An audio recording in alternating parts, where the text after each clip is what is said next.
بسم اللہ الرحمن الرحیم۔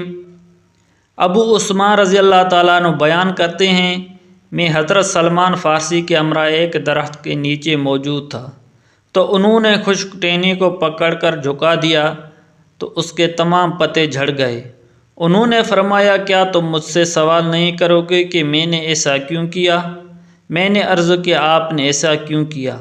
انہوں نے جواب دیا، نبی اکرم صلی اللہ علیہ وآلہ وسلم نے میرے سامنے ایسے ہی کیا تھا، اور پھر ارشاد فرمایا تھا، جب مسلمان وضو کرتا ہے اور اچھی طرح وضو کرنے کے بعد 5 نمازیں ادا کرتا ہے تو اس کے گناہ اسی طرح جھڑ جاتے ہیں جیسے یہ پتے جھڑ جاتے ہیں۔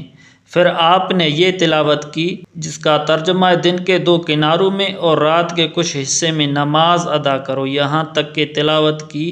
یہ نصیحت حاصل کرنے والوں کے لیے نصیحت ہے۔ دوسری حدیث مبارکہ میں ہے، عاصم بن سفیان بیان کرتے ہیں، وہ لوگ غزوۃ السلاسل میں شرکت کے بعد واپس حضرت معاویہ کی خدمت میں حاضر ہوئے۔ اس وقت ان کے پاس حضرت ابو ایوب انصاری اور حضرت عقبہ بن عامر موجود تھے۔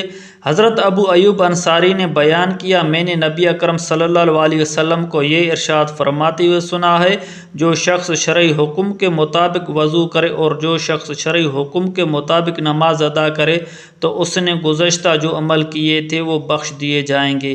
راوی کہتے ہیں، پھر حضرت ابو ایوب انصاری نے بیان کیا، عقبہ کیا عیسائی ہے؟ انہوں نے جواب دیا، جی ہاں۔